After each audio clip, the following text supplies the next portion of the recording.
Nagpadala siya ng para sa baboy sa birthday ni Beyonce. And advance na po. 4 na baboy daw. Pambihira, para yung maubos.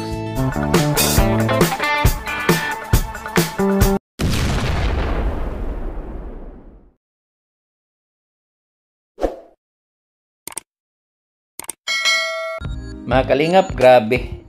Sa darating na birthday ni Beyonce, pinaghandaan na. Grabe talaga ang blessing na dumating kay Beyonce at sa kanyang pamilya. Lahat puro breaking the record, lupa, bahay, at ngayon pinaghandaan na ang kanyang bonggang birthday. 4 na litsong baboy ang binigay ng isang sponsor. Pambihira, ma-high blood ang mga keyboys nito. At pati sa damit, pinagpipilian na kung anong bagay na susuotin ni Beyonce sa kanyang birthday. Pero halos lahat ng damit bagay naman kay Beyonce dahil magaling naman ito magdala. Kaya abangan na lang natin ang kilig sa birthday ni Beyonce at mga pasabog ni Edo. Sasagutin na kaya si Edo dahil 80 na si Beyonce? Abangan! Wow, grabe talaga. Laki! Pambihira. Record-breaking pabahay na naman to, mga kalingap. Ano? Wow! Ay, grabe. Pambihira naman. Oo. Sobrang laki ng bahay na to, ah. Wow! So, pasukin natin, mga kalingap. Ayan.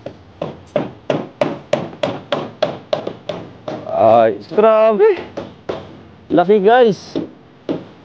Eto. Ito na po. So, may pundasyon na. Yung flooring, kalahati na. Yung kusina, sobrang lawak ng kusina. Siguro ito yung master's bedroom. Ayan. At may ano pa to, may second floor, may diga. Grabe guys. Sobrang laking ano po nitong bahay na to. Record breaking, pabahay na naman. Papansin ko po, kada pabahay natin, puro record breaking. Ang nakaroon kay Carla. Ngayon ito naman. At thank you po ulit kay Sir Leo D. Nagpadala siya ng para sa baboy sa birthday ni Beyonce. And advance na po. 4 na baboy daw. Pambihira, paano maubos. So, thank you po Sir Leo D. So yan po, ito pa lang ang update. Mabilis na po ito kasi isang buwan, no? Mga ganun, 3 weeks, 1 month. Pero ang ganda. Ganda po ng update. Nagmabiga kayo dyan, minsan. So dito asan si Super Macandoy? Doon ba kay na Brother Paas? Naan din siya. Kay Brother Paas, yun. Kasi yun nga, pinalipat ko muna yung iba. At tumigil muna yung bahay ni Super Mac. At wala namang, okay naman kay Super Mac. Napakabait po at napakaintindi naman ni Insan. At agad sila nag-impake para pumunta dun sa bahay ni Brother Paas. Ilan doon? 4, no? Ayun. Very good. Tapos yung dati nagagawa na 2. Yun. So, maganda. At nandun sila kay Brother Pass. I-update ko rin po kayo dyan kahit sa Keyboys on Mission. So, yan Andoy. Mabiga kayo dyan, di ba? Taas. Yan o. Tingnan mo, may bakal na o. Ayan. At yung pundasyon, talagang tibay yun. Kaming tibay nito. Tingnan mo mga kalingap, ang poste niya. May poste pa sa gitna. Yan. Ito. Insan? Daming poste. Tibay ito. Ha? Matibay nga. Malaki ang bakal yan. Sabi nga ni Eds kanina, unahan pa yung bahay ni Edo eh. Pero grabe. Sobrang ganda nito. Totoo po ba yan? Alin? Yung nagselos ka po. Ako? Nagsiselos ako? Saan mo naman narinig yung kwento lang yata yun eh. Ang bihira naman. Napag-i-issuehan na pala ako dito. Hindi ko alam. Sino ba nagsabi sa'yo para papagsabihan ko yan? Namaharitis ako nang hindi ko alam eh. Narinig niyo na po kanina. Kanina ang galing. Hindi ko alam eh. Para naman kung hindi niyo narinig. Huwag mo nang isipin yun. Basta okay na. Okay na ako.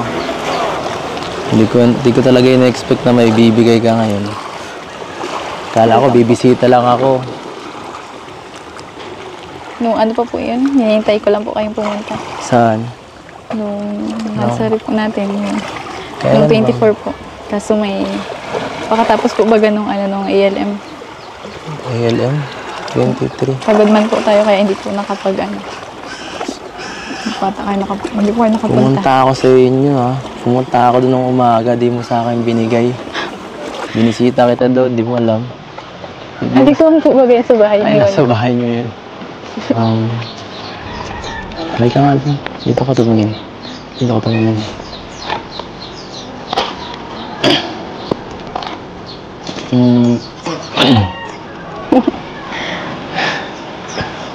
Uy, dito ka. Tumingin ka sa akin. Ngayon na. Sorry. Saan po? Kung medyo naging ako, masungit itong mga nakarang araw. So, siguro, napansin mo rin. Ano? Ba't mo ako tinatawanan? Bakit? Seryoso ka? Hindi niya na po kailangan mag-sorry. Ha? Hindi niya na po kailangan. Hindi man po. Hindi kailangan. Hindi man po yung sa akin, Ano? Hindi man po yung malaking kasalanan. Hindi na lang kasalanan. Siyempre, sa akin mahalaga yun. Mamaya maging cause pa yun ng kung anong maging cause ng mas malaking awayan, di ba? At least, na lang, at least sinayos na. Nabawi ako sa'yo. Okay. Nabawi.